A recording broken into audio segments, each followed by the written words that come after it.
बृहस्पति जी बोले, हे ब्रह्मा जी, आप अत्यंत बुद्धिमान, सर्वशास्त्र और चारों वेदों को जानने वाले में श्रेष्ठ हो। हे प्रभु, कृपा कर मेरा वचन सुनो।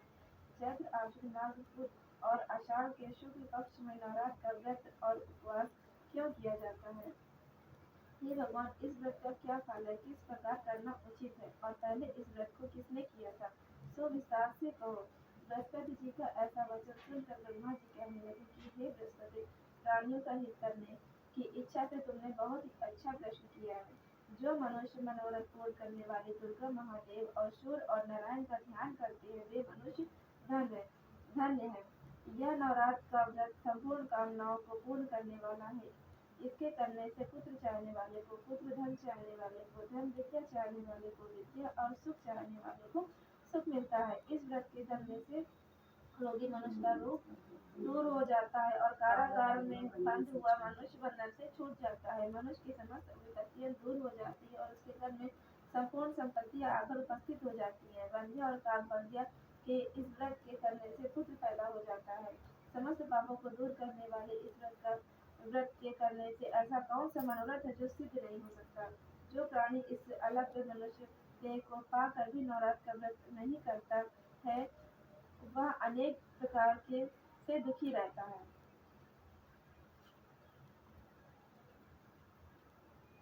यदि व्रत करने वाला मनुष्य सारे दिन का उपवास न कर सके तो एक समय भोजन करे और उस दिन बांधवों सहित नवरात्र व्रत की कथा का वर्णन करे। हे बृहस्पति, जिसने पहले इस महाव्रत को किया उसका पवित्र इतिहास मैं तुम्हें सुनाता हूँ।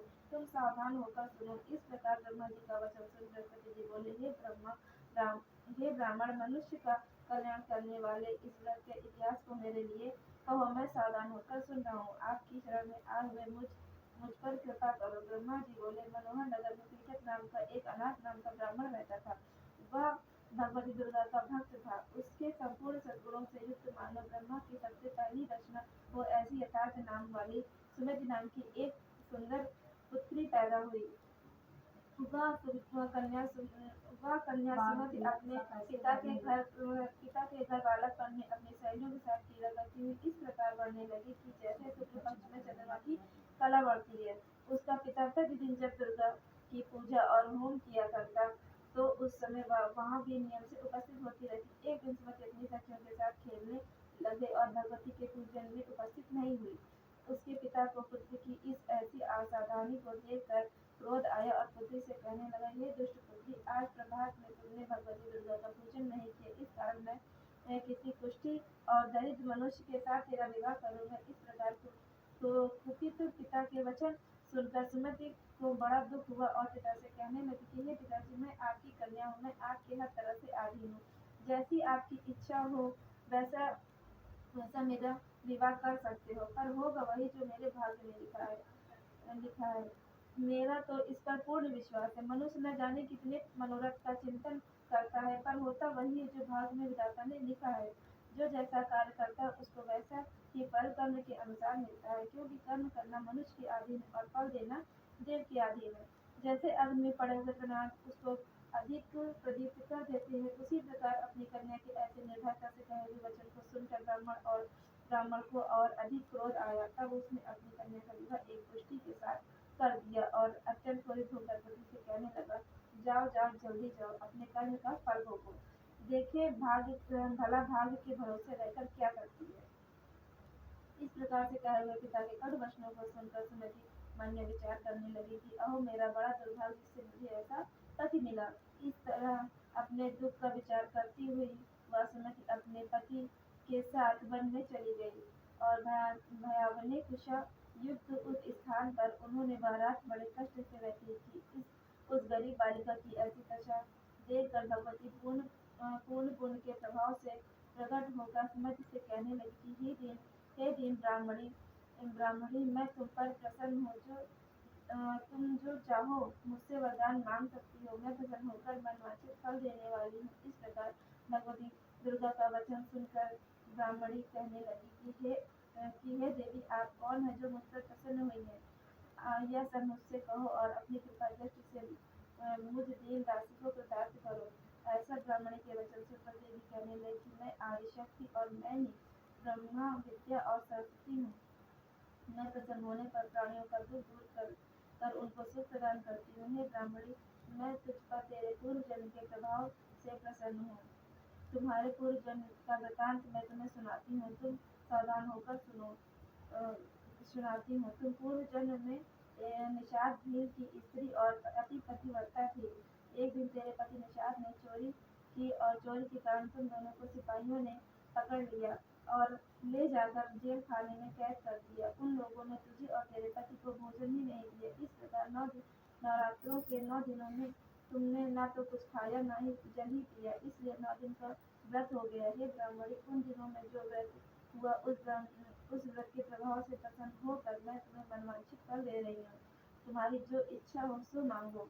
इस प्रकार दुर्गा के कहे हुए वचन सुनकर ब्राह्मणी बोली कि मैं आपको प्रणाम करती हूँ, कृपा कर मेरे पति का कोढ़ दूर करो। देवी कहने लगी कि उन दिनों में जो तुमने व्रत किया, उस व्रत के एक दिन का पुण्य अपने पति को कोढ़ दूर करने में अर्पण करो। मेरे प्रभाव से तेरा पति कोढ़ से रहित और सोने के समान शरीर वाला हो जाएगा। ब्रह्मा जी बोले कि इस प्रकार देवी के वचन सुनकर ब्राह्मणी बहुत प्रसन्न हुई और पति को निरोग करने की इच्छा से बोली, ठीक है। ऐसे बोली तब उसके पति का शरीर भगवती दुर्गा की कृपा से पुष्टिहीन होकर अति कांति युक्त हो गया, जिसकी कांति के सामने चंद्रमा की कांति भी क्षीण हो जाती है। वह ब्राह्मणी पति की मनोरथ देह को देख कर देवी को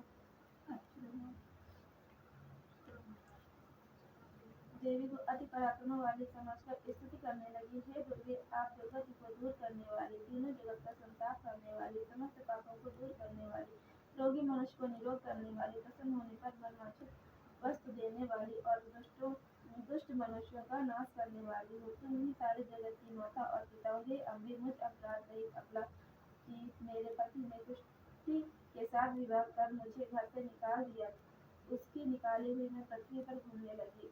आपने ही मेरा इस आपत्ति रूपी समुद्र से उद्धार किया है। हे देवी, मैं आपको प्रणाम करती हूँ, मुझ दीन की रक्षा करो।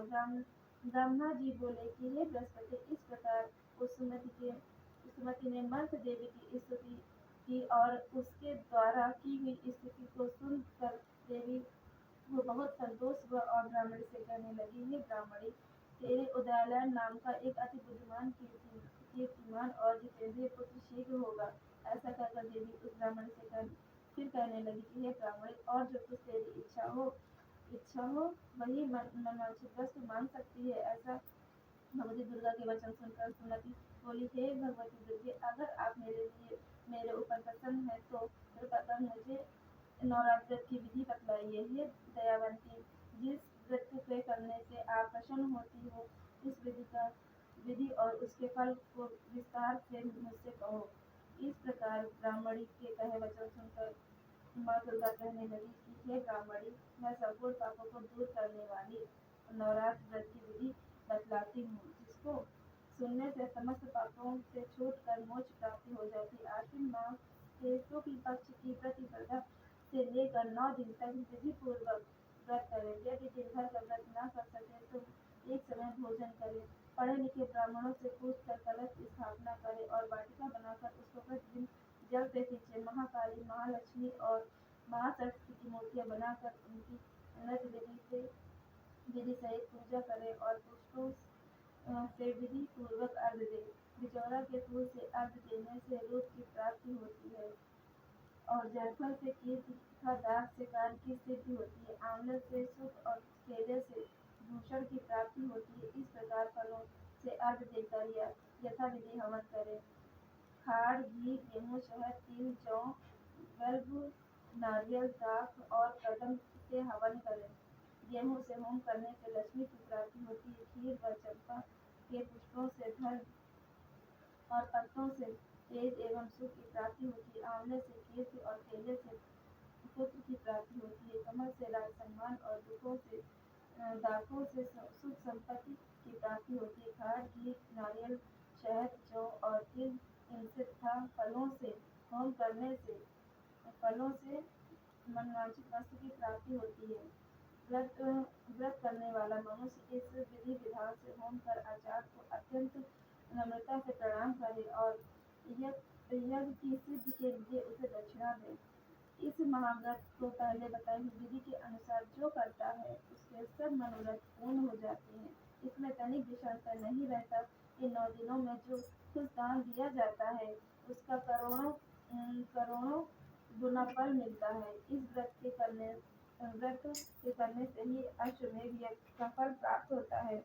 हे ब्राह्मणी, इस संपूर्ण कामनाओं को पूर्ण करने वाले उत्तम व्रत को तीर्थ मंदिर अथवा घर में ही विधि के अनुसार करें। ब्रह्मा जी बोले, हे बृहस्पति, इस प्रकार ब्राह्मणी को व्रत की विधि बतलाकर देवी अंतर्ध्यान हो गई। जो पुरुष या स्त्री इस व्रत को भक्ति पूर्वक करता है वह इस लोक में सुख पाकर अंत में दुर्लभ मोक्ष को प्राप्त हो जाता है। हे बृहस्पति, यह दुर्लभ व्रत का महात्म्य मैंने तुम्हारे लिए बतलाया है। ऐसा ब्रह्मा जी के वचन सुनकर बृहस्पति जी बोले, आनंद के कारण रोमांचित हो गए और ब्रह्मा जी से कहने लगे कि हे ब्राह्मण, आपने मुझ पर अति कृपा की और जो अमृत के समान इस नवरात्र व्रत का महात्म्य मेरे लिए सुनाया। हे प्रभु, आप बिना इसको कौन सुना सकता है। हे ऐसे बृहस्पति जी का वचन सुनकर ब्रह्मा जी बोले, बृहस्पति, तुमने तब प्राणियों का हित करने वाले इस अलौकिक व्रत को पूछा, इसलिए तुम धन्य हो। यह भगवती शक्ति संपूर्ण लोगों का पालन करने वाली इस महादेवी के प्रभाव को कौन जान सकता है। जय माता रानी।